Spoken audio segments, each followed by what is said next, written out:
여러분 안녕하십니까. 신문을 푸는 방송 아침의 매일경제입니다. 오늘도 아침 신문들의 일면 기사부터 바로 전해드리겠습니다. 매일경제 일면 톱기사 부동산 대책에 관한 내용입니다. 아직 추가 대책 안 나왔죠. 그러나 임박했다는 얘기가 많은데 어떤 내용이 담길까 미리 전망을 좀 했습니다.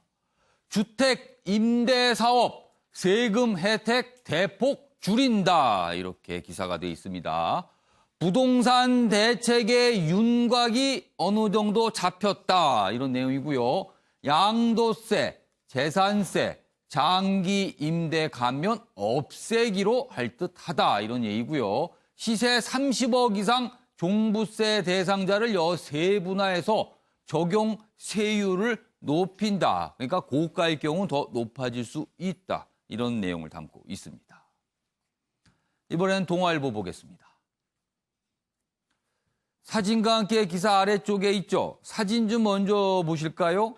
피서객이 몰린 부산 해운대. 그런데 거리두기는 이렇게 돼 있습니다. 좀 가깝게 붙어 있다 이런 뜻이 되겠네요. 기사 보겠습니다. 해수욕장 노마스크, 상가서 포커대회, 방역 구멍 커졌다. 마스크를 잘 안 쓰고 있는 현상 나타나고 있고요. 그리고 사람들이 몰리는 곳이 보인다는 겁니다. 피서객들 2m 거리 두기도 잘 안 지킨다. 석 달 만에 사흘 연속 60명대. 50명 아래로 내려가야 된다. 뭐 이런 얘기가 있었는데 그렇지 못하고 오히려 넘어서고 있습니다. 정세균 국무총리 심각한 상황 전개 가능성 있다. 이렇게 우려의 이야기를 남겼습니다. 다음은 한국일보 보겠습니다. 검사장들 검언유착 수사에서 윤석열, 이성윤 배제 이런 의견을 내놨다는 겁니다. 지난주에 전국의 검사장들과 윤석열 검찰총장이 회의를 잇따라 열었죠. 그런데 그 결론이 과연 무엇일까? 오늘 뭔가 내놓을 것 같다는 얘기가 나오고 있습니다. 그런데 전체적으로 검사장들은요. 관계자들, 그러니까 윤석열 검찰총장, 이성윤 서울중앙지검장 다 배제하라. 이런 쪽으로 의견이 모았다는 겁니다. 다만 윤석열 총장의 사퇴는 불가하다. 이런 쪽으로 의견이 모였다는 내용도 담고 있습니다. 마지막으로 조선일보 보겠습니다. 기사가 이쪽 끝에 있습니다.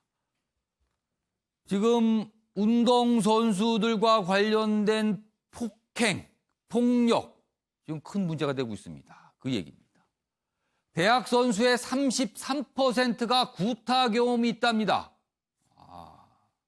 기사 제목이 이렇게 돼 있어요. 폭력에 중독된 스포츠다. 운동선수들이 과연 어떻게 생활하고 있는가? 지금 심각하게 봐야 된다는 거죠. 성인 실업선수도 15% 맞았다라고 얘기를 했답니다. 성적 내기 위해 빠따 문화, 때려야지 성적이 잘 나온다. 이런 말도 안 되는 상황이 지금도 이어지고 있다는 겁니다. 자, 지금까지 일면기사 짚어봤고요. 오늘도 네 분 패널 자리하셨습니다. 한 분씩 소개해드리겠습니다. 먼저 윤경호 MBN 논설위원 자리하셨고요. 그 옆에는요, 최경철 매일신문 편집위원도 나오셨습니다. 그리고 조대진 변호사도 자리하셨고요. 마지막으로 조대원 정치평론가 나오셨습니다. 안녕하세요.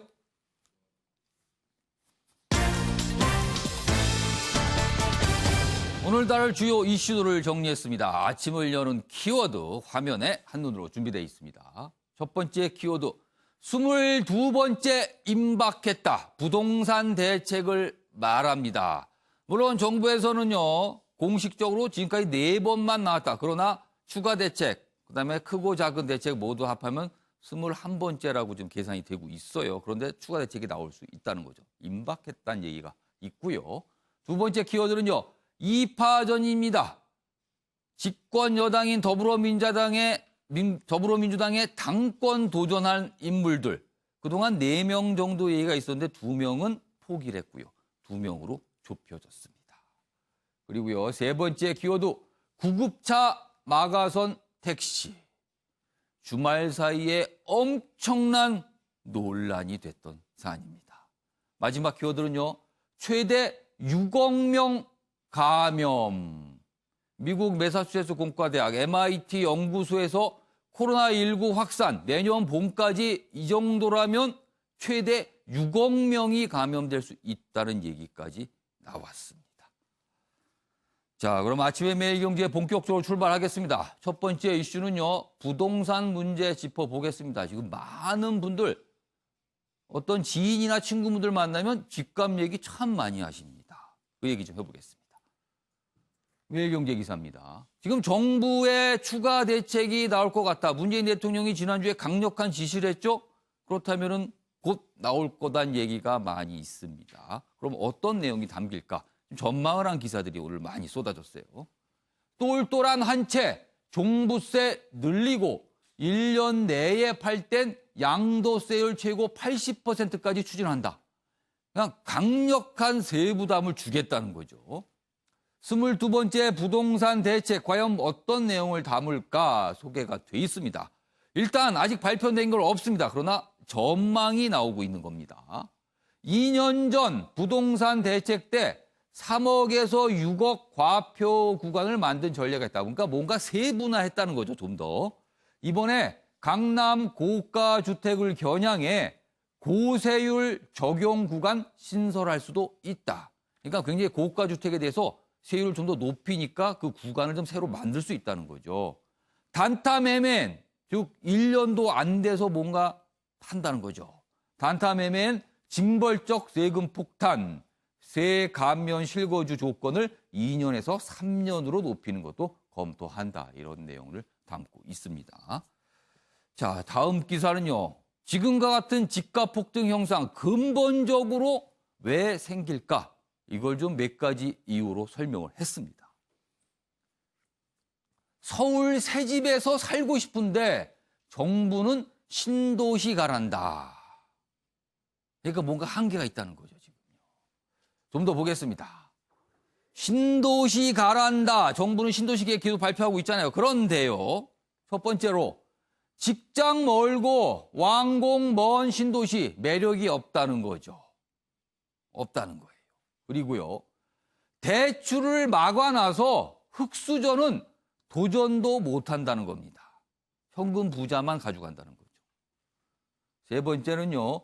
보유세, 거래세 올려 보유와 매매 다 부담이라는 겁니다. 둘 중에 하나를 집중 공략해야 되는 거 아니냐는 거죠. 뭔가 물건이 나올 수 있게 해주든가 아니면 매매를 좀 잘하게 해주든가 아니면 보유세만 올리든가 그게 아니라 다 묶어놓고 있다는 겁니다. 그리고요. 저금리, 지금 저금리죠. 대체 투자처가 없어서 집으로만 간다는 겁니다. 투자를 위해서. 이런 문제점을 좀 조목조목 지적을 했습니다. 자, 그럼 관련 영상부터 확인해 보겠습니다. 참 용한 재주가 있습니다. 이 노무현 대통령 때도 그랬고 정부도 그랬고 문재인 정부도 그렇고 이상하게 이 정부가 되면은 서울의 집값 특히 시장님이 지금 계시는 이 서울의 집값이 폭등하는 이런 양상을 반복해 왔습니다. 자, 이런 가운데요. 여당에 소속한 인물이죠. 박원순 서울시장 그리고 이재명 경기지사가 어떤 대안일 수 있는 내용을 제안을 했습니다. 그 내용 좀 보겠습니다. 먼저 박원순 서울시장의 이야기입니다. 박원순, 강남권 개발 이익 강북에 쓸 수 있게 해야 한다. 지금은 강남권 개발이 이루어졌을 때 개발 이익 환수가 되거든요. 근데 그 이익은 강남권에만 쓸 수 있게 돼 있다는 거예요. 그러면 이게 뭐냐? 어느 지역만 집중적으로 개발되고 그 지역 집값만 오르게 된다. 서울 전역에 사용할 수 있어야 된다. 이런 주장을 해놨습니다. 국토부에 시행령 개정 요구했습니다. 지금 강남 쪽에 좀 개발 계획이 꽤 많거든요. 예를 들면 삼성동의 글로벌 비즈니스 센터, GBC로 약자로 불리는데 이 기여금 등 사용처를 좀 서울 전역으로 쓸 수 있게 해달라. 이런 얘기입니다. 강남 재건축 완화될까 촉각이다. 다음 기사 하나 더 보겠습니다. 역시 같은 내용 다루고 있어요. 강남 3구 개발 이익 독점 안 된다. 서울 전역에 나눠야 한다. 지금 여기 보면 삼성동에 있는 이 GBC 공공기여금 2조 4천억 정도 된답니다. 이 돈을 왜 그쪽 지역에만 집중시켜야 되는가? 이거에 대한 이의 제기예요. 서울 전체의 80% 이상을 차지하는데 비강남 22개 지역 확대 주장을 했습니다. 박원순 시장의 얘기고요. 다음 기사는 이재명 경기지사의 얘기입니다. 부동산 정책 혼란, 부작용 막으려면 고위공직자의 백지 신탁제 도입할 필요가 있다. 이렇게 주장했습니다. 지금은요, 주식 백지 신탁이잖아요. 근데 이번에는요, 부동산 백지 신탁도 하자는 겁니다. 그래야지만 정부 정책의 신뢰도가 높아진다는 겁니다. 지금 참 문제됐죠? 고위공직자들의 부동산 소유가요. 자, 이재명 경기지사 입법 제안을 했습니다. 자, 이 얘기 좀 해보겠습니다. 박원순 서울시장, 이재명 경기지사의 어떤 제안입니다. 지금까지 정부 정책과는 좀 결이 다를 수가 있어요. 자, 먼저 윤경우 의원님. 예. 그러니까 시장과 도지사의 어떤 정책 제안 어떻게 평가하세요? 뭐 찬반 의견을 주셔도 됩니다. 예. 우선 박원순 시장의 얘기는 제가 처음에 거리가 멀다라고 표현을 했지만 그거보다는 예. 본질과 연결이 되기는 하는 것 같아요. 예. 왜냐하면 제가 말씀드리려고 하는 본질은 결국 강남 재건축 문제를 저는 제안을 하려고 하는 거니까. 강남 쪽에 이제 공급 확대 얘기를 하시는 거예요. 그렇습니다. 문재인 대통령이 지난주에 김현미 국토부 장관으로부터 긴급 보고를 받고 예. 지시했다는 게 결국 종부세 강화라고 표현이 돼서 이제 나왔어요. 그래서 매일경제 아까 기사에도 소개가 됐고요. 종부세를 어떻게 더 강화할지, 이를테면 고가 주택에 대해서 현재보다 물리는 것보다 더 많은 세금 부담을 내게 하도록 예. 하는 거와 그다음에 다주택자에 대해서 또 그동안에는 사실 임대주택 사업자로 유도를 예. 해서 다주택자를 어찌 보면 그렇게 전환하도록 하려고 했는데 그것도 어찌 보면 정책의 방향이 좀 달라지는 거니까 당사자들은 굉장히 반발을 할 겁니다. 예. 하여튼 여러 가지 이런 것들이 결국 대출을 조우고 세금을 더 강화하고 하지만 예. 아까 서울신문에서 잘 지적을 했어요. 예. 혹시 4기 신도시를 또 정부가 발표를 하려 한다. 그래 봐야 지금 젊은 층이든 아니면 뭐 예. 아이들의 교육에 매달리고 있는 예. 이미 가정을 꾸린 층이든 강남이나 아니면 뭐 요즘에는 뜨고 있는 용산이나 이런 특정 지역을 원하거든요. 예. 표현이 그렇습니다만 서울 시내를 그렇다면 그 지역 내에 공급을 늘릴 수 있는 방안. 이 표현이 굉장히 추상적이지만 예. 그러면 조금 더 구체적으로 할 수 있는 게 결국 강남의 재건축을 예. 풀어주는 수밖에 없다. 풀어주는 방법은 주택 관련 전문가들의 여러 의견이 있습니다. 용적률을 더 높여주고요. 예. 그리고 연결되는 게 박원순 시장이 슬쩍 내비친 공공기여금, 개발 이익으로 생기는 차액을 예. 공공으로 전환을 했을 경우에 그걸 지금처럼 그 지역과 인근에만 예. 쓰도록 하다 보면 예. 그렇다면 다른 지역에서 반대가 있을 수 있으니까 그걸 풀어주자는 차원에서는 예. 박원순 시장의 얘기가 일리는 있어 보입니다. 예. 다만 핵심은 예. 저것만 도입을 하는 거는 어찌 보면 본질은 놔두고 예. 곁다리만 더 부각을 시키는 꼴이 되기 때문에 지금 안전진단 문제부터 시작해서 강남이나 여의도 이런 데는 예. 40년, 45년 된 아파트인데도 불구하고 사는 예. 분들은 물이 새고 예. 파이프가 다 낡았다고 하소연인데도 안전진단에서 문제가 없기 때문에 예. 앞으로 더 사세요.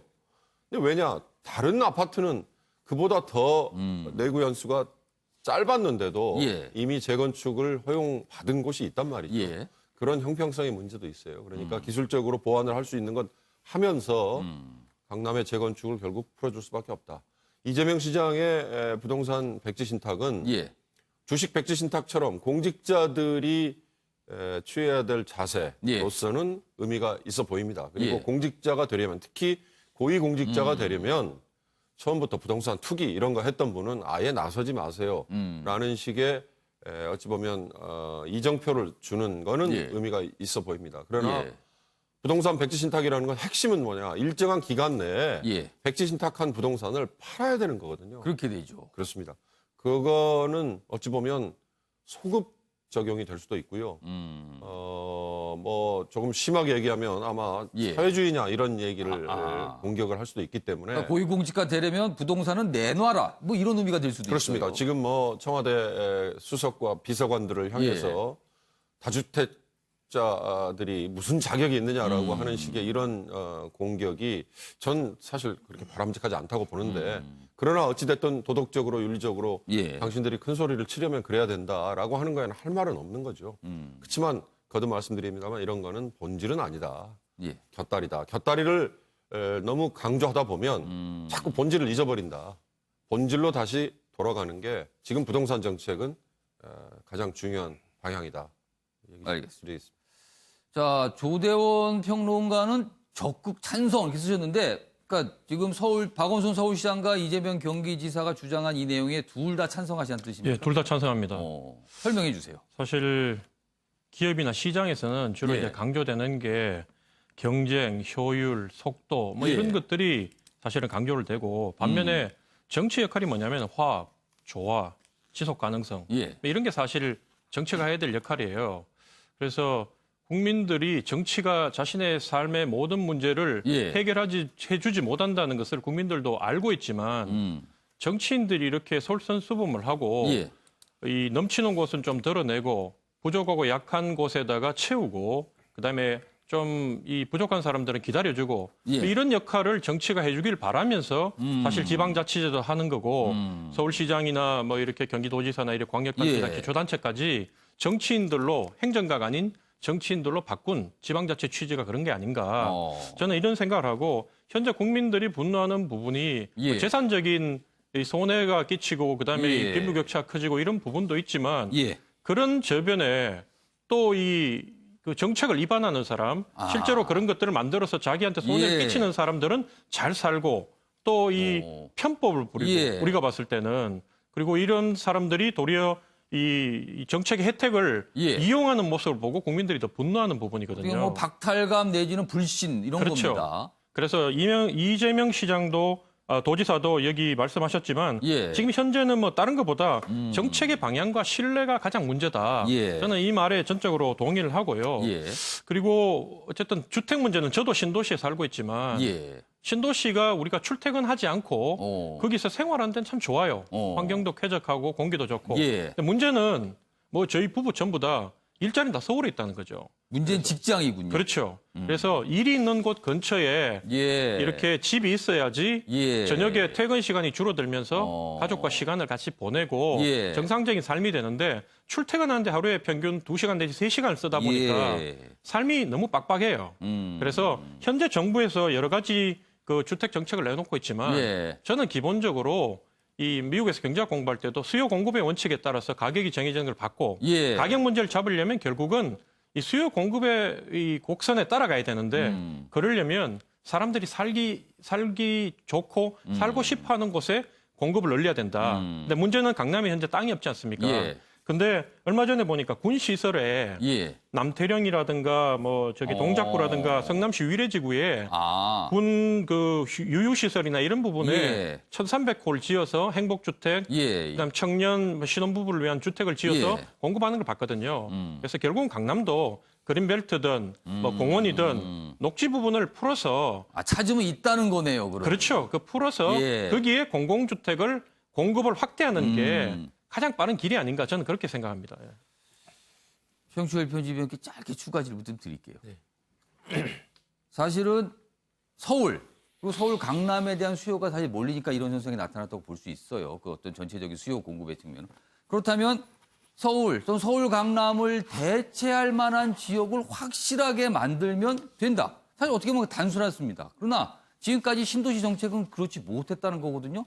그럼 확실히 서울을 대체할 수 있는 매력적인 장소에 뭔가를 공급하면 될 것 같습니다. 왜 이렇게 안 됩니까, 그게? 그건 SOC는 따라가는데 예. 사람들이 가장 중요하게 생각하는 것이 또 하나 있죠. 학교죠, 학교. 학교. 학교가 신도시가 서울 시내 강남만큼 따라가지 못한다는 거예요. 아까 조대현 평론가 직장 얘기도 잠깐 하셨는데. 그렇습니다. 직장보다는 제가 볼 때는 학교가 더 중요합니다. 예. 오. 학교가 따라갈 수 있는 곳에 주택을 많이 지으면 거기에는 주택 수요가 늘어나게 돼 그러면 있는데 서울 밖에 정말 좋은 학교를 설치하고 신도시를 형성한다면 가능하다 이 얘기인가요? 그렇습니다. 지금 그런데 정부의 정책은 모든 학교를 평준화하려고 그러죠.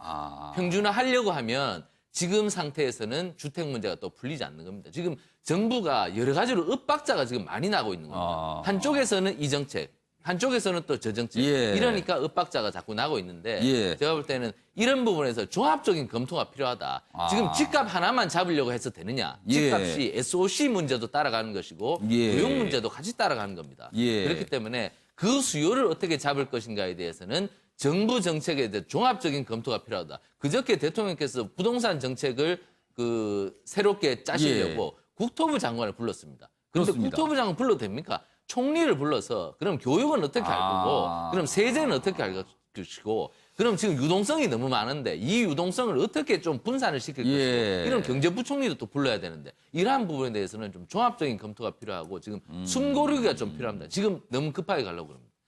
그러니까 오늘 많은 신문들은 전 앞으로 나올 정부의 대책이 무엇일까 좀 전망한 기사 그리고 그동안 무엇이 문제인가를 또 조목조목한 기사들이 오늘 많이 신문에 실렸습니다. 자, 부동산 얘기 뭐 이 정도로 좀 하고요. 다음은 두 명의 인물 이야기로 가겠습니다. 그리고 이 인물들 뒤에는 각각의 기사가 준비돼 있어요. 먼저 첫 번째 인물입니다.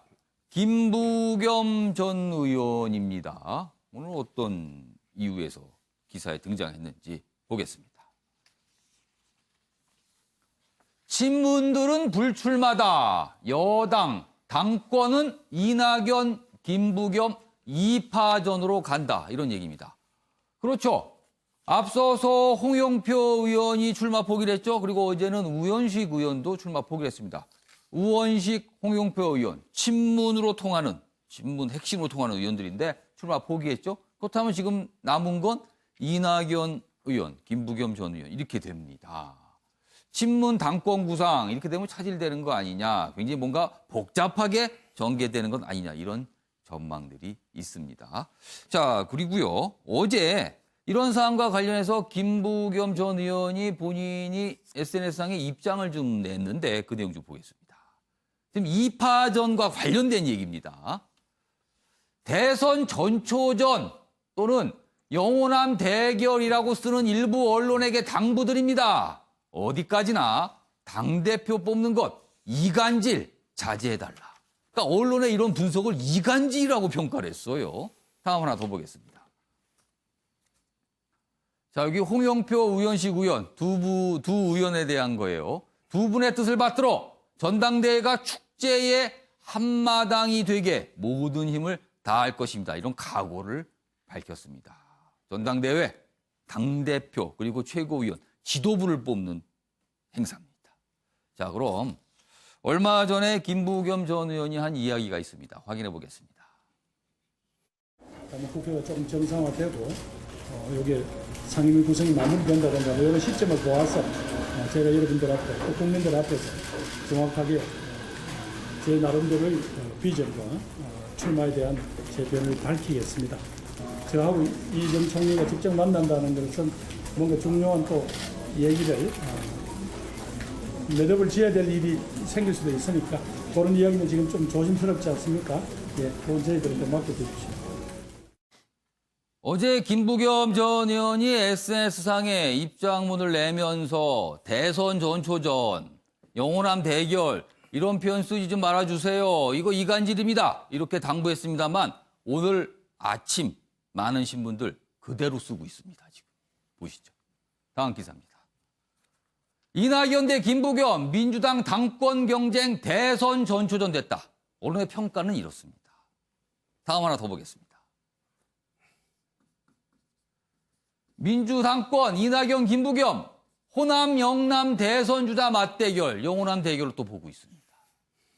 그러니까 본인의 당부에도 불구하고 언론의 시각은 그렇다는 겁니다. 자, 그럼 조대진 변호사하고 최영철 편집위원께 질문을 드렸어요. 김부겸 전 의원에게 당권 도전은 과연 어떤 의미를 갖는 것일까? 먼저 조대진 변호사.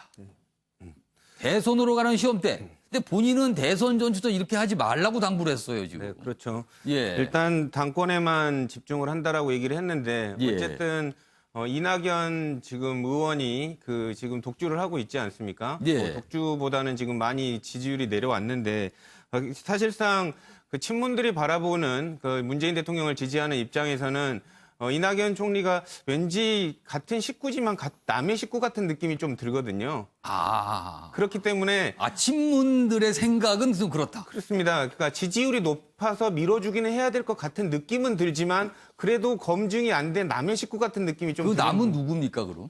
그거는 제가 여기서 언급은 드리지는 근데 않겠습니다. 아무튼 우리 식구라고 딱 규정 짓기는 좀 애매하다 이런 입장이라는 거죠. 네, 그렇기 때문에 이낙연 의원한테 바로 꽃길을 깔아주는, 그러니까 대선 당권에 이어서 대선으로 바로 꽃길을 깔아주는 데 있어서는 조금 찜찜하다 그런 느낌이 있습니다. 그렇기 때문에 이낙연 지금 1위를 하고 있는 이낙연 의원에 대해서 그러면 오히려 노무현 대통령의 잔상을 가지고 있는 그런 사람은 오히려 김부겸 후보일 가능성이 더 높거든요. 그렇기 때문에 김부겸 후보한테도 기회를 한번 줘보자 이런 차원에서 그 세를 좀 모을 가능성이 있고요. 이런 게 성공한다면 김부겸 그 후보도 당권에만 도전한다고 했지만 대선까지도 갈 수 있는 충분한 동력을 확보할 수 있다라고 그렇게 보여집니다. 이번에 당권 도전 결과에 상관없이 이번에 한번 거치고 대선까지 가는 어떤 시험대가 될 수도 있다. 네, 그렇죠.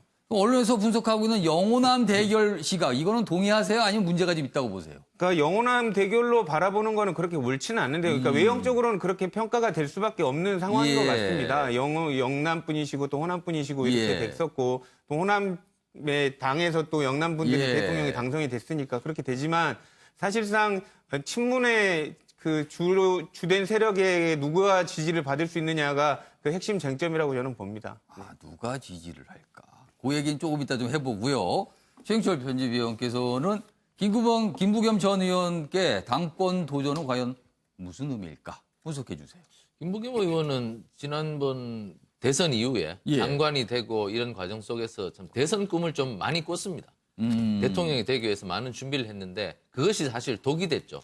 지역구 관리를 잘 못하는 바람에 대구 수성갑에서 많은 지지를 얻고 있었음에도 불구하고 지난 3년 동안 지역구 관리에서 많은 실망과 그리고 지역민들로부터 외면을 많이 받는 바람에 이번에 그 다른 지역구에서 온 주호영 통합당 원내대표에게 져버렸습니다. 사실 의문의 패배였죠. 내가 왜 져야 되지 할 정도로 좀 충격을 많이 받았는데 이런 측면에서 김부겸 의원은 이번 당대표 출마는 재기의 몸부림입니다. 그렇습니다. 내가 잊혀지지 않겠다. 근데 이 과정에서 당의 구조가 조금 도와준 것이 있었죠. 우리 조대진 변호사님 말씀하셨던 것처럼 당의 구조는 지금 마냥 이낙연을 지지하는 것만은 아니라는 얘기죠. 제 식구 얘기도 했지만 이낙연이 과연 민주당의 정통 식구가 맞느냐에 대한 의문이 있다는 것이 민주당 내의 구조의 문제라는 것이죠. 그러나 김부겸은 달리 보면 그 구조의 측면에서 민주당의 정통 식구라고 볼 수가 있는 거죠. 그쪽에 더 차라리 비교해보면 가깝다. 그렇습니다. 그 틈을 지금 파고든 겁니다. 김부겸 의원이. 그러면 내 자리도 있을 수 있겠구나. 그 과정에서 그러면 정세균 총리라는 사람도 대권을 준비하고 있다는 소문이 들리거든요. 그러면 본인은 펄쩍 뛰는데요. 그렇습니다. 펄쩍 뛰더라도 대권은 다른 사람이 만들어주는 걸 수도 있죠.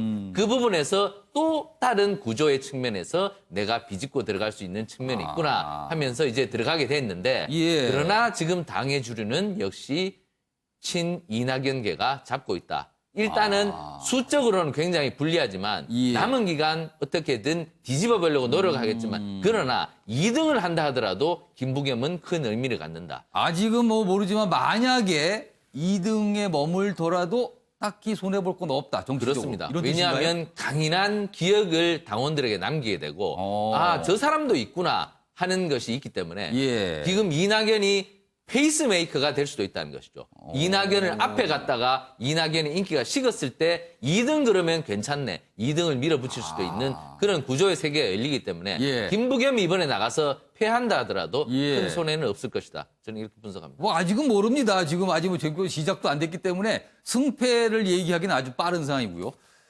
조대진 변호사께 추가 질문 드릴게요. 아무래도 민주당 내의 친문 의원들과 좀 가까운 걸로 제가 알고 있거든요. 그러니까 아마 이 질문을 제가 드려야 될 것 같아요. 홍영표 의원, 우원식 의원, 신문 핵심으로 꼽히는데 출마 포기를 했어요. 네. 그런 상태에서 지금 당내 다수자 주류인 신문 무슨 생각을 하고 있는 겁니까 지금? 일단 이번에 당권은 뭐 정확히는 제가 말씀을 드릴 수는 예. 없지만 당권도 친문이 장악을 하면 대권에서 오히려 친문이 당권 대권 다 해먹느냐 뭐 이런 얘기가 나올 수가 있기 때문에 후방에서 오히려 친문이 이렇게 그럼 대권을 생각하면서 지금 요거는 좀 넘어가자 이런 건가요? 네, 그렇죠. 그러니까 친문, 그러니까 제2의 문재인, 제2의 예. 노무현을 만들 수 있는 도구적 역할을 할 수 있는 당 대표를 뽑되 이제 그런 사람이 정말로 그러니까 친문이 앞장서서 당권을 장악하는 모습은 좀 부담스러울 수 있다는 면에서 그럼 그 출마하신 거 아닌가 뜻은 싶습니다. 향후 대선과 관련해서 친문 대선 주자가 있을 수 있다. 그런 전제가 되는 거예요? 상당히 그렇다고 전 보여지고요. 그러면 이낙연 전 총리는 어떻게 되는 겁니까? 그러니까 이낙연 전 총리가 이제 자신의 예. 포텐을 보여줘야 된다라고 생각을 하는 거죠. 그러니까 친문 지지자들에게 내가 정말로 제2의 문재인, 제2의 노무현 대통령이 될 수 있다라는 것을 지금은 마음을 얻지 못하고 있는 상태이기 때문에 예. 그 마음을 얻을 수 있는 상황이 된다면 이제 지금의 친문 의원들도 이제 지지를 할 것이라고 보이는데 뭔가를 보여달라는 거네요, 지금. 그렇죠. 근데 지금은 외형적으로 대선을 준비하는 과정에서 당 대표도 대놓고 친문이 나가기에는 부담스러운 면이 있기 때문에 철회를 한 거 아닌가라는 생각이 듭니다. 살짝 그런 것까지 겨냥을 했다는 거. 요거 조대원 평론가는 사실은 소속 정당이 다르서 남이 당 얘기는 하지만 그러면은 미래통합당과 관련해서 대선과 관련해서 짧게 질문 하나 드릴게요. 지금 보면은 민주당 뭔가 당권, 대권과 관련해서 뭔가 활발하게 뭔가 경쟁도 벌어지고 움직임이 있어요. 반면에 통합당 내에서는 대선 주자 관련해서 뭐 거의 없어요. 뭐 김종인 비대위원장이 뭐 꿈틀대는 사람이 어딘가 있다. 나는 봤다. 뭐 이런 얘기는 하지만 잘 안 보입니다. 이거 어떻게 되고 있는 겁니까, 지금? 민주당에서 이렇게 예. 대표 선거를 앞두고 이런 논란이 생기는 것도 예. 제가 봤을 때는 참 부럽고요. 아, 부럽다. 예, 부럽죠. 예, 왜냐하면 지금의 어떤 느낌이 드냐면 예전에 예. 이명박 박근혜라는 강력한 후보를 두고 예. 민주당에서 뭐 온갖 후보들이 잠룡들이 얘기가 당시 여권이었기 때문에 얘기가 돌았지만 예. 우리가 꿈쩍도 하지 않고 우리 자체 플랜으로 짜서 나갈 때의 그 향기가 지금 나고 있고 예. 사실은 김종인 비대위원장이 여러 가지 대권 후보의 자격에 대해서 얘기를 하고 있지만 저희들이 들어봐도 뜬구름 잡는 소리예요. 그 소리는 뭐냐면 그만큼 현재의 후보들로도 안 될 것 같고 그래도 제1야당으로서 대선을 준비해야 되는데 예. 뭔가 뾰족할 수는 없고 그러다 보니까 이 세상에 있는 모든 가능성 있는 사람들을 끌어모아서 뭔가로도 해보려는 차원에서 하는 거지. 예. 근데 문제는 이제 제가 이 정치권에서 뭐 십수년을 경험을 해보니 예. 그게 우리가 이제 희망은 그렇게 할 수 있는데 예. 실제로 상대를 두고 게임의 장에 딱 올라와서 링에 올라와서 붙어보면 그게 원래부터 올라와서 단련된 사람하고 그다음 문제가 좀 있고 더 많아 보이지만 새로운 사람이 올라왔을 때 하고는 게임이 한 방에 가는 경우가 많았다. 잘 안 된다. 예, 그래서 그런 초조함과 안타까움이 있습니다. 예. 그러니까 오랫동안 얘기가 되면서 검증되고 올라온 사람과 갑자기 올라온 사람 분명히 차이가 있을 것이다. 그러니까 신화적인 사람들이 옛날에 뭐 우리가 문국현 뭐 그분부터 시작해서 예. 만철수 대표라든가 이런 분들이 뭔가 세상을 한번 예. 바꿔주길 바랬지만 예. 이 바깥에서 봤을 때 너무나 훌륭하고 실력도 있고 이미지도 좋은 분이었는데 예. 정치권 올라오면 다들 국민들이 실망을 했잖아요. 예. 그게 하루아침에 정치 지도자가 대권 후보가 만들어지는 건 아니다. 그래서 현재 통합당은 제가 생각하는 그나마 해결점은 기존에 거론된 사람들이 다음 대표 선거 때 치열하게 올라와서 서로 싸우고 예. 그다음에 경쟁하고 하면서 국민들의 관심을 좀 끌고 그다음에 여당이 이제 이번에도 이제 점점 드러나고 있지만 예. 너무 거대해졌다 보니까 예. 독주하고 독선에 빠지고 부패에 빠지고 하는 그런 틈이 보였을 때 그때 국민들이 좀 바라봐줄 때 이 중에 한 명이 올라가서 이제 저쪽에서 한 명 올라오면 예. 경쟁을 통해서 국민들이 나중에 집중해가 지켜볼 때 아 그래도 이쪽이 낫구나 관심을 가져줄 때 이제 터닝 포인트가 예. 생기는 거지 현재로서는 뭐 예. 답이 없다고 봐야 되겠죠. 예. 지금 뭐 세 분 말씀 들어봤는데 정치권에서 이렇게 틈을 보고 있는 분들이 많군요. 뭔가 본인의 정치적 입지를 위해 틈을 기다리고 있다. 자, 그 틈이 올지 안 올지. 역시 시간이 가면 다 압니다. 예, 유교 의원님. 저는 집권 여당 180석의 거대 여당이기 때문에 그리고 남아있는 가야 될 일정이 길기 때문에 예. 제 개인적인 의문 겸 이 의문이 지금 민주당의 이 경선 관리 예. 그리고 당 지도부에 해답이 있는지를 예. 제기하는 차원에서요. 몇 가지만 얘기하겠습니다. 예. 우선 이낙연, 김부겸 두 분은 민주당 내에서 어찌됐든 직접적이든 간접적이든 대권 후보로 내가 나서겠다라고 예. 선언을 한 몇 안 되는 분들이에요. 김부겸 의원은 내가 당대표가 되면 나는 2년 동안 대표를 계속하겠다고 예. 했지만 아까 우리 이 앵커가 지적했듯이 그것도 바뀔지 모른다라는 의문이 하나 있잖아요. 예. 그거에 대해서 김부겸 의원은 거듭 입장을 천명해야 되는 부담이 있을 거예요. 두 번째, 이낙연 의원이 대표가 됐을 경우 내년 3월에 당대표를 그만둔다. 예. 굉장히 무책임해 보이거든요. 그런데 역설적으로 이낙연 의원은 책임이라는 이 예. 캐치프레이즈를 내걸고 이번에 대표에 나왔어요. 그렇습니다. 그러면 내년에 뭐 아직 공식 선언은 아니지만 거의 뭐 굳어졌습니다. 방향은 잡은 거니까요. 그렇습니다. 이미 뭐 그걸 예. 바꾸기는 힘든 예. 거고요. 그러면 내년 3월에 당 대표를 물러난 상황에서 대세론으로 이낙연 의원이 당의 대선 주자로서 거의 근접해 있다라고 할 경우 예. 대표는 그러면 대표를 새로 선출하는 전당대회를 할 거냐? 아니면 최고위원 중에 최다 득표자가 대표의 대행 역할을 할 거냐? 그럴 경우 대선 후보로서의 이낙연이든 또는 다른 사람이 사실상의 대표 역할을 하고 예. 출연청정을 하고 어. 최고위원 중에 최다 득표자가 표현이 그렇습니다만 허수아비 대표를 한다. 이게 집권 여당의 이게 제대로 된 모습이겠느냐? 예. 이런 불투명함이 지금부터라도 예. 문제 제기가 돼서 예. 이럴 경우는 이렇게 한다, 저럴 경우는 이렇게 한다라는 계획이 있어야 집권 여당으로서 흔들림이 덜할 수 있다. 그렇지 않으면 예. 내년 3월 이후에는 예. 모든 정치판이 모든 집권 여당의 관심사항은 오로지 당내의 대선 후보 경선으로만 쏠리게 될 테니까 예. 그게 긍정적이다라고 생각을 하면 그 경선 기간을 최대한 늘리겠죠. 예. 내후년 3월에 대통령 선거가 있기 전까지 예. 심지어는 뭐 법에 정해져 있는 후보 선출 규정에 임박할 때까지 혹시 대선 후보 경선을 끌고 갈 수도 있지 않을까. 그러면 온 나라는 집권당의 대선 후보 경선, 그다음에 제1야당의 예. 대선 후보 경선의 소용돌이에 다른 건 다 빨려 들어가 버리는 불행한 사태가 될 수도 있다. 그런 점에서 저는 제도적으로 예. 보완을 할 수 있는 건 하고 미리 선언을 할 건 해서 예. 좀 예측 가능하도록 해줄 수 있는 건 예측 가능하도록 해주는 게 필요하다. 그런 점만 좀 말씀드리고 싶습니다. 알겠습니다. 앞으로 뭐 2파전 얘기지만 참 많은 얘기가 나올 겁니다. 그리고 기사로 달아질 거고요. 자, 이번엔 다음 인물로 가겠습니다. 안희정 전 충남지사 사진이 나와 있습니다. 자, 그럼 관련 기사 보겠습니다. 수감 중에 모친상 안희정 임시 석방 됐습니다.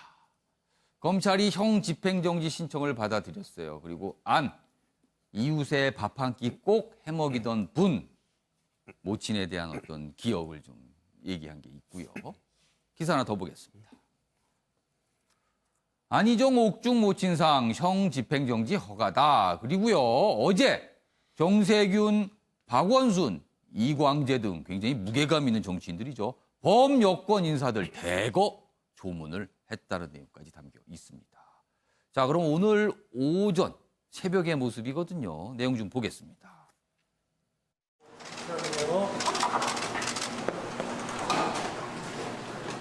예, 이거 이거 뭐지? 발열색하고 저희가 어머님의 이 마지막 길을 자식된 도리를 할 수 있도록 허락해 주셔서 정말 감사드립니다.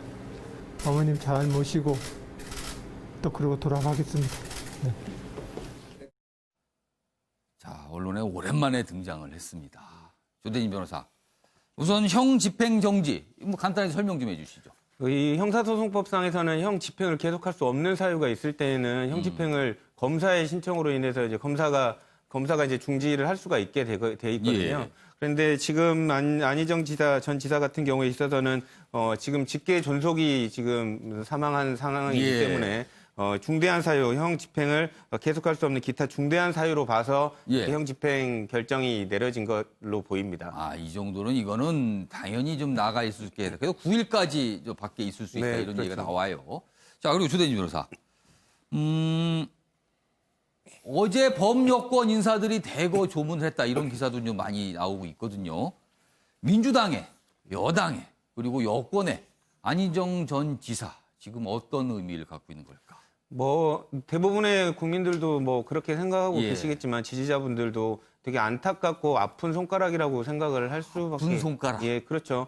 어쨌든 대법원의 판결로 인해서 지금 수감 생활을 하고 있지만 예. 그래도 한때는 되게 유력한 여권의 잠룡 중에 한 명이었고. 시간을 몇 년 전으로 거슬러 올라보면 엄청난 위상이었죠, 정치적으로요. 네, 그렇죠. 예. 뭐 다음번 대통령은 뭐 안희정이 될 거다라는 얘기가 공공연히 나오기도 했었으니까요. 근데 그럼에도 불구하고 어쨌든 현 상황이 지금은 정반대로 수감자의 생활을 하고 있기 때문에 예. 보듬어줘야 되지만 대놓고 보듬을 수는 없는 그런 안타까운 손가락의 위치가 아닌가라는 생각이 듭니다. 그래서 어제 그런 보듬는 그런 모습으로 많은 범여권 인사들이 조문을 간 거다. 이렇게 해석을 하신 거네요. 지영철 편집위원은 어떻게 보셨어요? 제가 2017년도에 그 예. 문재인 후보와 예. 저 경선을 하던 시절에 안희정 후보를 인터뷰를 했을 때 느낀 점이 이분이 대통령을 위해서 공부를 굉장히 많이 했구나. 그리고 그 공부뿐만 아니라 경험도 많이 쌓았구나.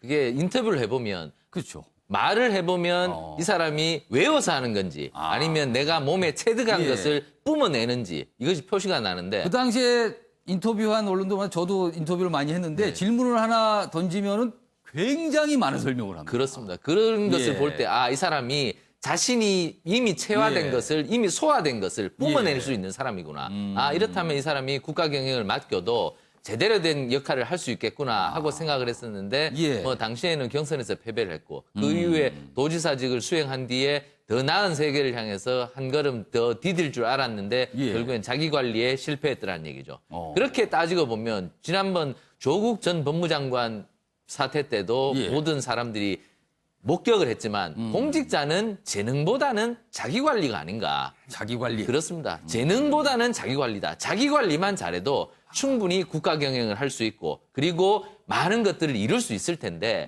재능만 앞세우다 보면 자기 관리에 실패할 수 있다. 지금 예. 문재인 대통령 한번 보십시오. 여러 사람들이 대통령이 아는 게 뭐 있냐고 항상 비난도 하지만 자기 관리에 대해서는만큼은 철저한 사람이지 않습니까?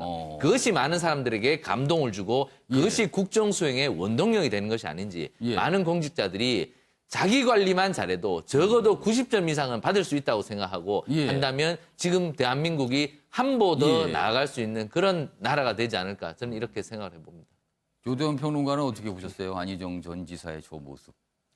이분이 그 현재 국민들한테 지탄을 받고 있지만 예. 그래서 뭐 죄를 짓고 자기 죄값을 치르고 있지만 예. 그래도 여권 내에서는 뭐 정세균, 박원순, 김부겸, 윤호중 이런 분들이 직접 방문을 하고 예. 조문을 하고 그다음에 권양숙 여사님하고 문재인 대통령께서도 이 조화를 보냈다는 예, 조화를 게 보냈다고 나오고 있어요. 이 안희정이란 분이 어쨌든 그 여권 안에서 어떤 위상과 또 어떤 그 예. 존재감이 상징성이 있는지를 보여주는 것 같고 어쨌든 뭐 최경철 편집위원님도 말씀하셨다시피 이렇게 오랫동안 검증받고 준비한 사람도 하루아침에 자기가 생각하지 못했던 부분에서 문제가 발생해서 이렇게 낙마를 하는 상황이기 때문에 예. 지금 우리가 뭐 정치권 외부에서 통합당 입장에서 보면 예. 대권 후보를 여러 군데서 찾는다고 하지만 예. 지금 보통 찾는 분들이 대중적으로 많이 이미지가 좋은 예. 이미지로 알려진 분들을 갖다가 뭐 언급을 하다 보니까 백종원 씨 같은 분도 나오잖아요. 예. 근데 그걸 속을 들어가서 정치권의 검증잣대로 특히 대통령 후보의 검증잣대로 바라보면 네. 뭐 이런 일들이 생기지 말라는 법도 없고 그래서 참 쉽지가 않다. 그래서 뭐 안희정 지사를 간만에 이제 관심을 갖고 예. 보는데 어쨌든 그 개인적으로 불행을 당한 게 대해서는 참 이 조의를 표하는 바입니다. 예. 통합당 상황과 또 연관지어서 잠깐 분석을 예, 좀 예, 해주셨습니다. 사회 분야 기사인데요. 주말 동안 참 많은 분들이 이 내용을 보셨고요. 큰 논란이 되고 있는 사안입니다. 구급차 막은 택시 엄벌해달라. 사흘 만에 청와대 국민청원 52만 명이 동의했다는 겁니다. 엄청나게 빠른 속도죠. 50만 명이 넘어섰어요. 지금 이 이제 찍힌 어떤 영상 블랙박스 영상의 한 장면이 지금 사진으로 실려 있는데요. 여기 내용은 이렇습니다. 기사, 접촉사고가 나자 처리 후 가라! 이렇게 하면서 이제 막아섰어요. 환자 죽으면 책임진다. 시간 지연. 그런데 병원에 그 환자 갔지만 결국은 숨 쉬었습니다. 여자 아들, 이거 뭐라고 설명을 할까요, 이거를. 경찰은 강력팀까지 투입해서 수사에 나섰다. 미필적 고의살인 놓고 의견이 분분하다. 지금 이렇게 기사는 다루고 있습니다. 자, 그럼 이 문제의 모습 확인해 보겠습니다. 내가 책임진다고 싶으면 내가 환자 있는 거하고 부딪히고 119 불러 보내라고 장난해 지금? 나 때리고 가라고. 그러니까 나 때리고 가라고 그러면. 자, 저 모습이에요, 지금 저 모습. 유교 의원님. 이 구급차 운행에 대해서 아마 이 택시 운전하셨던 분이 또 강한 불신을 드러낸 것 같아요. 예. 사흘 만에 52만 명이 청원에 동의했다. 이것만 봐도 비슷한 일을 당해본 분들이 많다는 얘기일 수도 있고요. 그다음에 뉴스를 보고 뭔가 공분을 느꼈다고 하는 일 수 있어요. 여러 가지 미묘한 문제가 있습니다. 우선 그날 수익금에 허덕이는 택시 기사들의 상당히 어찌 보면 처절함이 그런 평소의 행태로 나올 수 있다. 그렇다고 택시 기사들은 다 뭐 욕을 먹어야 되는 그런 상황으로 지금 몰고 가서는 이건 또 본질에서 벗어나는 거고요. 또 하나 사설 앰뷸런스에 대해서도 불신들이 상당히 많다. 택시 기사가 사설 앰뷸런스를 향해서 문을 열고 뭐 직접 환자가 있는지 봐야겠다고 사진을 찍고 하는 그 실랑이를 벌였다는 거. 저는 이 두 가지를 부르는 데에는 더 결정적인 게 있다. 현재 우리의 자동차 보험의 보상 관행 때문이다. 저는 이렇게 봅니다. 단순히 접촉 사고가 조금 나서 범퍼에 가벼운 상처 정도 나 있는 것조차도 우리는 보험회사 부르자라고 양자 간에 그리고 누가 잘못했는지 그리고 통상적으로 지금은 뭐 100대 0의 과실 판정이 생겼다고 합니다만 그 전까지는 무조건 쌍방과실. 그래서 보험회사 직원이 와야 되고 경찰이 와야 되고 하면서 자동차 길 다 막고 그러지 않습니까? 그러나 이런 다른 나라의 사례를 얘기해서 죄송합니다만 범퍼 정도 슬쩍 긁힌 거는 자동차 사고로 사실 간주하지 않거든요. 그리고 범퍼라는 거는 원래 의미가 그런 겁니다. 다른 충격으로부터 그걸 좀 완화시키는 역할이기 때문에 범퍼라는 건 소모품이거든요.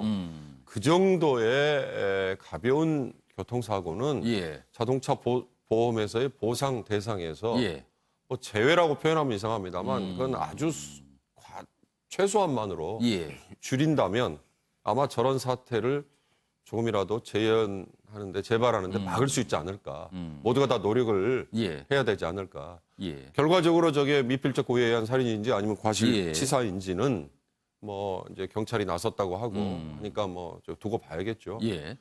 전 또 이거 보면서 또 하나 아쉬움을 느꼈던 게 뭐냐면 청와대 청원이라는 게 지금은 신문고처럼 돼버렸고 사실 언론이 충분히 이런 건 역할을 할 수 있는 건데도 청와대 청원에 올라가서야 저렇게 모두의 관심을 끌 정도로 간다는 것도 저는 뭐 제가 현직 언론인으로서 조금 다시 한번 제 역할에 대해서 저희의 역할에 대해서 한 번 더 생각했습니다. 자, 조대진 변호사. 이 상황에 대한 개요를 좀 간단하게 정리해 주시고요. 미필적 고의에 의한 살인, 뭐 의견이 분분하다는데 그 부분도 좀 설명 좀 해주세요. 일단 업무방해하고 도로교통법에 저촉된다는 거는 뭐 이론의 여지가 없을 것 같습니다. 왜냐하면 일단 그 구급차가 그 소송하고 있는 업무를 방해를 했기 때문에 그 업무방해에 관련된 업무방해에 관련된 부분은 뭐 이론의 여지가 없을 것 같은데 이제 다만 이제 업무방해에 관련된 부분들이 처벌이 약하다 보니까 사실상 또 그 운전자가 택시 운전자가 그런 얘기를 하셨어요. 뭐 죽으면 내가 책임지겠다. 뭐 이러면서 막는 듯한 언론 언급을 했었거든요. 그러니까 이런 언급을 봤을 때 과연 이게 미필적 고의에 의한 살인 아니냐 이런 부분에 대한 논쟁이 있는데 사실상 미필적 고의라고 하려면 살릴 수 있었는데 말려가지고 사망하셨다는 그 부분이 입증이 돼야 됩니다. 그렇기 때문에 조금 어려운 부분이 있고 만약에 이런 미필적 고의에 의한 살인이 안 됐다면 인과관계가 없고 인과관계가 있다고 하더라도 고의는 없었기 때문에 과실치사에 의한 죄책만 물을 수 있다라는 점에서 좀 의견이 좀 변호사들 입장에서도 좀 갈리고 있는 상황입니다. 뭐 경찰은 좀 강력팀까지 투입해서 이제 강력히 워낙 이제 여론이 들끓었으니까요, 이게. 참 굉장히 안타까운 일입니다. 이런 일이요, 지금 보면은. 그래서 지금 계속 논란이 되고 있고, 뭐 청원 게시판 아마 동의 숫자는 계속 늘어날 것 같습니다. 지금. 자, 이 정도 하고요. 다음 이야기 가보겠습니다. 다음 기사 역시 굉장히 불미스러운 일, 그리고 일어나서는 안 됐던 일입니다. 보겠습니다. 최숙현 폭행한 감독, 성적 핑계로 폭언, 폭력 정당화했다. 증언입니다, 지금 증언. 이런 얘기가 나온 거예요. 동료들도 잇따라 피해 증언. 성적 지상주의자 감독의 훈련 도중 수도 없이 맞았다. 손가락 골절 운동 그만두고 체벌 다음 날에는 SNS 등 살펴. 최 선수 괴롭힌 성적 좋은 선배는 특별 대우 받으며 전행을 일삼았다. 이런 내용입니다. 관련 기사 하나 더 보겠습니다. 이런 얘기도 나오고 있어요. 철인 3종 협회. 그러니까 철인 3종 경기잖아요. 여기 협회. 최숙현 동료들 회유 시도. 일단 이런 얘기가 나왔습니다. 동료 선수 2명 오늘 회견 열어서 증언할 예정인데요. 최 선수 장례식장 찾아와 영상 촬영, 외부에 알리지 말라고 압박하는 분위기다. 이렇게 느꼈다는 거예요. 그런데 협회 측은 또 설명을 합니다. 입막음 시도 아니다. 2차 피해 우려 전달했을 뿐이다. 이런 해명을 또 하기도 했습니다. 상황이 참 이렇게 가고 있습니다. 조대현 평론가, 이 스포츠 선수들과 관련된 폭행, 폭력 문제 이게 계속 나오고 있거든요. 지금 이 뭐가 문제입니까? 예, 하루 이틀의 문제도 아니고 사실은 뭐 군대도 요즘은 저렇게 구타를 해가지고는 좀 더 구속되고 굉장히 엄하게 하죠. 그렇죠. 군대에서는요. 그래서 지금 저 스포츠계도 이제 다 저런 건 아닌데 아직도 저런 잔재가 남은 게 사실은 이 정치권에서 함께 고민해야 될 부분이고 지금 뉴스를 보다 보니까 그 정치권에 있는 뭐 국회의원들을 비롯해서 몇몇 인사들이 어설프게 접근을 하다가 도리어 2차 이 가해를 하고 그 가족들이나 선수들한테 상처를 주는 경우도 있었어요. 논란이 좀 됐었죠. 그런 부분들을 보면 지금 정치인들이 이 사안 하나를 가지고 자기가 스포츠계에서 왔다고 이 사안 하나를 내가 국회의원이니까 들어가서 문제를 해결해야 된다. 뭐 이런 생각보다 이런 것들을 제도적으로 이 근본적으로 해결할 수 있는 제도를 마련하라고 제도 장치를 마련하라고 사실은 그런 그 분야에 있는 분들을 비례대표를 줘서 국회의원 만들고 또 지역구 좋은 자리에 보내서 국회의원 만드는 거예요. 그래서 함께 그런 분들이 이제 그 처지를 잘 알기 때문에 이런 그 협회나 또 피해자들하고 진심으로 마음을 열고 함께 대화할 수 있는 그런 자리를 마련하는 게 중요하고 그런 자리를 통해서 앞으로 이런 문제가 재발되지 않도록 이제는 근본적으로 문제를 좀 해결해야 되겠다. 국민들도 그렇고 지금 선수들도 그렇고 이 상황을 해당 당사자들도 그렇고 너무 안타까운 마음으로 가슴 아픈 마음으로 지켜보고 있습니다. 조대진 변호사, 뭐 법조인으로서 이거는 어떻게 문제가 될 것 같습니까 지금? 일단은 그 뭐 여러 가지 그 사실관계를 파악을 해봐야겠지만 뭐 협박이라든지 뭐 이런 부분들도 충분히 문제가 될 수가 있을 것 같고요. 그리고 이제 나중에 이제 재판 가는 과정에서 있어서 뭐 그러니까 위증을 교사했다고 한다면 뭐 이런 부분들도 문제가 될 수 있을 것 같은데 아까 말씀 주셨다시피 사실상 이 운동선수들에 관련된 부분들이 인권 사각지대가 돼 있는 경우들이 많거든요. 그렇기 때문에 이런 인권 사각지대가 좀 놓여지지 않도록 제도적으로 정비하는 게 필요하다고 보여집니다. 최규철 편집위원, 이 내용들 가만히 보면은 사실 감독, 협회, 어떻게 보면은 선수들의 선수 생명을 좌지우지할 수 있는 위치, 뭐 이런 굉장히 어떻게 보면은요, 위계관계 또는 어떤 권력관계 이런 게 약간 엿보이긴 합니다, 지금요. 대표적인 가불관계죠. 체육계, 예. 스포츠에서 예. 감독과 선수 그리고 협회와 감독 뭐 이런 경우는 대표적인 가불관계인데 이러한 것들을 깨기 위해서는 용기가 필요합니다.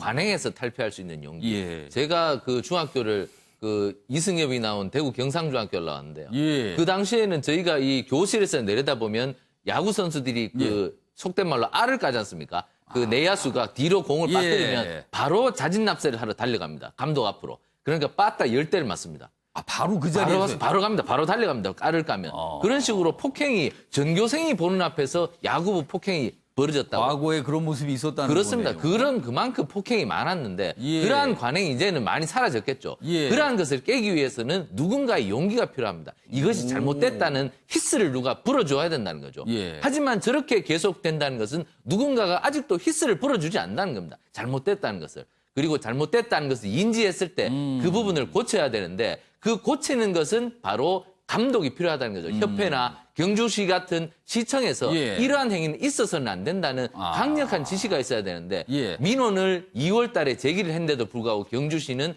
나는 모르겠다. 그냥 감독한테 알아서 하세요. 이런 식으로 갔다는 거죠. 경찰에서 5월 달에 이 사건을 송치를 했는데도 불구하고 예. 경주시는 그 당시에도 사건이 됐는데도 불구하고 가만히 있었다는 얘기입니다. 예. 그러한 용기는 도대체 어디에 있었는지 예. 그리고 모든 체육 운영팀을 예. 운영하는 데 있어서 그 시스템 제대로 된 제도화된 운영 시스템은 어디에 있었는지 한번 좀 돌아봐야 할 것 같습니다. 아까 말한 야구 얘기는 지금은 없어졌겠죠. 지금 그런 거는요. 없어졌죠. 지금 예. 야구는 온 국민들이 지켜보는 스포츠라서 아마 그런 거는 사라졌을 겁니다, 지금요. 그러나 지금 눈에 잘 보이지 않았던, 몰랐던 그런 곳에서는 지금 이런 일이 벌어졌다는 의심을 강력하게 사고 있습니다, 지금요. 자, 이번에는요, 코로나19 상황 좀 짚어보겠습니다. 지금 이게 꺾이질 않고 있습니다. 오히려 더 뭔가 가팔라지고 있어요. 내용 좀 보겠습니다. 사흘 연속 국내 신규 확진 60명대. 이게 좀 내려가야 되는데요. 50명 밑으로요. 이게 쉽지 않습니다. 정세균 국무총리 방역 위반자 과태료 추진한다. 강력하게 대응하겠다. 이런 입장 내놨고요. 지금 광주 지역의 확산세가 좀 심상치 않다는 얘기 많이 나오고 있죠. 그리고요. 전 세계 하루 확진이 21만 명 넘어서고 있습니다. 여기 뭐 기사에 20만 명인데요. 숫자가 그새 또 늘었습니다. 계속. 그리고 여기 보면 뭐 6억 명 얘기가 있거든요. 다음 기사 보겠습니다. 이 속도면 스페인 독감을 추월할 수 있다. 내년 봄까지 최대 6억 명 감염 가능성이 있다. 미국 MIT 연구소의 전망입니다. 스페인 독감이 5억 명 정도가 감염된 걸로 알려져 있어요. 근데 6억 명이면 넘어서잖아요. 물론 범위가 있습니다. 내년 봄에 2억에서 6억 정도다. 최대치가 6억이 된다는 거죠. 감염력이 6배 높은 변종 코로나. 지금 이 얘기 나옵니다. 전 세계 확진 55%가 6월에 발생했다. 코로나의 30%가 돌연변이. 그럼 이거 어떻게 되는 겁니까? 백신이 나와도 소용이 없을 수 있다는 거죠. 돌연변이니까. 달라진 겁니다. WHO 방역 성공한 나라에서도 다시 번져 재봉쇄가 필요할 수도 있다. 이렇게 됩니다. 여기 보시면 그래프 좀 보실까요? 2월부터 있어요. 7월까지. 쭉 증가하다가 요쯤에 뭔가 주춤하는 거 아니냐 했어요. 그러나 다시 올라가고 있습니다. 계속 위험하다는 거죠. 지금. 자, 그런데요. 다음 사진 좀 보겠습니다. 미국 확진자 세계 1위. 사망자 최대입니다. 그럼 조심해야 할 거다. 이게 상식이죠? 전혀 아닙니다. 보시죠. 미국 코로나 위기인데 마스크도 안 쓴 채 독립기념식에 참석한 대통령과 미국 국민들입니다. 어떡하라는 거죠? 사진 좀 봐주세요. 뒤에 아주 가깝게 붙어 있죠. 마스크 쓰신 분 안 보입니다. 미국 독립기념일인 지난 4일 도널드 트럼프 대통령과 부인 멜라니아 여사가 백악관 잔디밭에서 열린 기념식 행사장에서 이 모습인 겁니다. 자, 관련 영상 준비했습니다. 보시죠.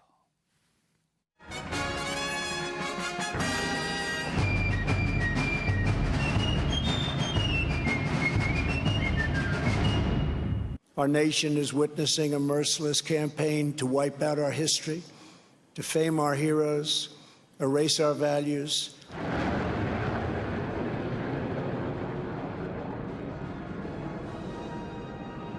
We are now in the process of defeating the radical left. 지금 코로나는요, 한국과의 문제가 아니거든요. 한국과만 잘한다고 해결되는 게 아닙니다. 절대로요. 윤경호 의원님, 왜 이러는 겁니까? 우선 마스크 문제가 핵심일 것 같아요. 그러니까 미국은 줄라이 4스 독립기념일 행사를 사실은 1년 중에 가장 예. 의미 있게 경축하는 분위기거든요. 화면에서 보셨듯이 불꽃놀이 축제도 하고요. 워싱턴 DC에서 불꽃놀이 축제는 뭐 세계적으로 유명하죠. 그러나 지금 그거 하기 어려운 상황이죠. 예. 실제로 취소한 것도 많았습니다. 예. 러시모 산에 7,500명 정도의 공화당 지지자들이 모였다지만 단 한 예. 사람도 마스크를 쓰지 않았다라는 외신 보도 저도 봤습니다. 지금 미국 내 분위기를 들어보니까 마스크를 쓰면 예. 반공화당 내지는 친민주당 이런 기류로 간주를 한다는 거예요. 그래서 정치적인 의미가 되는 거예요. 그렇습니다. 방역을 뛰어넘어서 예. 정치적인 의사표시인 걸로 생각한다는 거죠. 좀 이상한데요, 너무. 그렇습니다. 그래서 예. 공화당 지지자들이 모여서는 의도적으로 의식적으로 마스크를 쓰지 않고 있는데 예. 문제는 마스크를 쓰지 않고 저렇게 다중이 모였더니 결국 확진자가 나오더라. 그래서 외신 한구탱이에 있었지 않습니까? 트럼프의 장남의 여자친구가 행사에 참석했다가 마스크를 결국은 안 썼는데 예. 결국 확진자로 판정을 받았다. 예. 트럼프 대통령은 11월 대선까지 이미 캐치프레이즈 나왔습니다. 로우 앤 오더, 법과 질서. 그건 기득권층 또는 백인층들만 똘똘 뭉치는 걸로도 내가 이길 수 있다라고 예. 생각을 해요. 사실 미국의 인종 분포를 보면 백인이 60% 초반대로 압도적인 다수입니다. 히스패닉, 남미 출신 히스패닉이 예. 한 15, 6%. 예. 그리고 흑인은 13, 4%에 그치거든요. 아시안이 한 5%. 예. 그러니까 인종의 분포로만 따지면 백인들이 똘똘 뭉치면 유리한 건 사실이에요. 그러나 미국 내 사회가 꼭 그렇게만 가지는 않는다. 예. 그러나 중요한 건 정치가 우선이냐 아니면 방역이 우선이냐. 방역이란 건 잘못하면 미국 예. 공동체뿐만 아니라 전 세계가 예. 지금 전망의 위협으로 내몰릴 수 있기 때문에 아까 나왔습니다만 내년 봄까지 최대 6억 명이라는 예. 거는 아까 이 앵커가 얘기했습니다만 스페인 독감은 예. 1910년대 말 예. 벌써 1차 대전 후 예. 그리고 당시 통계도 불분명하다는 주장이 많거든요. 2년에 걸쳐서 5억 명이라는 예. 희생자 얘기인데 지금은 불과 1년 사이에 저렇게 많은 숫자가 예. 감염이 될 수 있다는 거는 지금 정치가 우선이냐 경제가 우선이냐 이런 걸 따질 계제를 혹시 넘어서면 그러면 정말 뒤늦게 땅을 치고 후회를 하지 않을까 싶어서 예. 저는 저런 뉴스를 보면 좀 안타깝긴 합니다.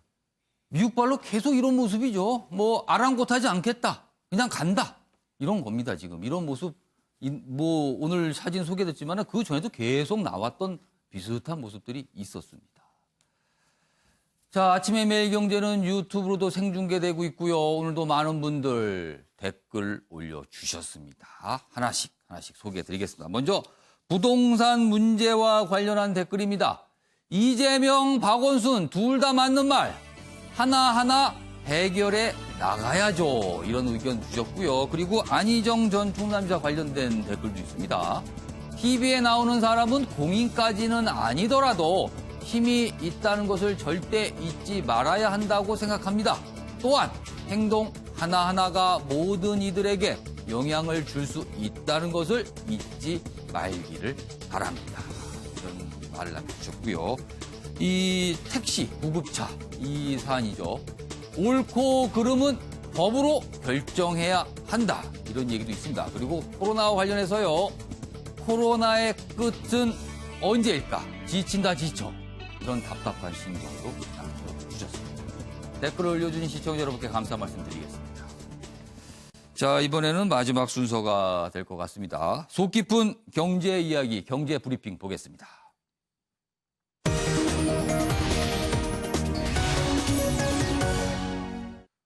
자, 오늘 경제브리핑 기사가 두 가지가 준비되어 있습니다. 과연 이걸 어떻게 이해해야 되는 걸까? 보시죠. 기업은 죽을 써도 주가는 뛴다. 이 뭐가 안 맞잖아요. 기업은 엉망인데 주가만 간다는 거예요. 세계 증시 미스터리다. 코로나로 대공황 이후 최악의 침체라고 하는데 각국의 주가는 폭등하고 있다는 겁니다. 글로벌 증시 저점 대비 거의 40%가 올라갔습니다. 이게 뭘까? 금값도 뛰고 있고요. 국채도 오르고 있답니다. 다음 기사 보겠습니다. 자산시장 거품 키우는 헬리콥터 머니. 이유를 따져보니까 돈을 너무 뿌리고 있다는 겁니다. 각국이요. 한중일 집값 다 요동치고 있다는 겁니다. 특히 일본은 집값이 거의 뭐 한 20년 가까이 가라앉았던 거 아닙니까? 들썩들썩 한답니다. 금융위기 때 이어 코로나 돈 풀기. 주요 4개국만 따져봐도 6조 달러가 나갔답니다. 넘쳐나는 돈, 증시 그리고 부동산으로 쏠리고 있다는 겁니다. 시장에선 유동성 폭탄 우려 목소리, 기업 부채 탓에 현금 매수 어려워. 기업은 엉망인데 자산 가치만 뛰고 있다는 거죠. 조대현 평론가. 예. 지금 각국이 코로나 충격으로 응급 조치를 하기 위해서 돈을 풀었단 말이에요. 그러나 지금 이 뒷감당의 문제가 서서히 나타난 것 같아요, 지금요. 뭐 이재명 지사도 그런 말 했지만 예. 한 번도 안 가본 길이다 보니까 우리가 예. 뭐 두려움을 갖고 있는데 그러려면 미리 막고 가자. 이렇게 얘기하시면서 기본소득 그때 얘기하신 걸 제가 언론에서 봤는데 사실 지금 정부에서 계속 그 정부의 그 재정 확대에 대해서 예. 우려하는 목소리에 대해서 뭐라고 얘기했냐면 예. 늘 얘기하기를 그 현재는 코로나 상황이기 때문에 우리가 한 번도 경험해보진 위기 상황이다. 이렇게 얘기하고 반대의 목소리를 다 눌러왔거든요. 근데 이제는 말씀하신다나 이 코로나가 하루아침에 우리가 잡히지도 않고 예. 우리가 여름만 기다리면서 여름 오면 이제 코로나 이 바이러스가 확산되는 게 줄어들 거라고 했는데 뭐 그렇지도 않고 지금 보니까 예. 그러면 이 위기에 대해서 이제 위기 관리하는 단계를 지나서 위기를 예측하고 예. 미래를 예측해서 나가는 게 필요한데 예. 현재 우리가 지금 뭐 돈이 풀리는 문제, 그다음에 기본소득, 그다음에 부채가 급속하게 지금 국가 부채율이 높아지는 문제 이런 문제를 종합적으로 정부에서 검토하고 대응책을 내놓을 시기가 돼 간다. 저는 그런 생각이 듭니다. 자, 유 의원님 한 30여 초 남았는데 무엇을 해야 되죠, 지금 그러면은? 유동성 폭탄이라고 얘기하면 긍정적일 수도 있고 부정적일 예. 수도 있습니다.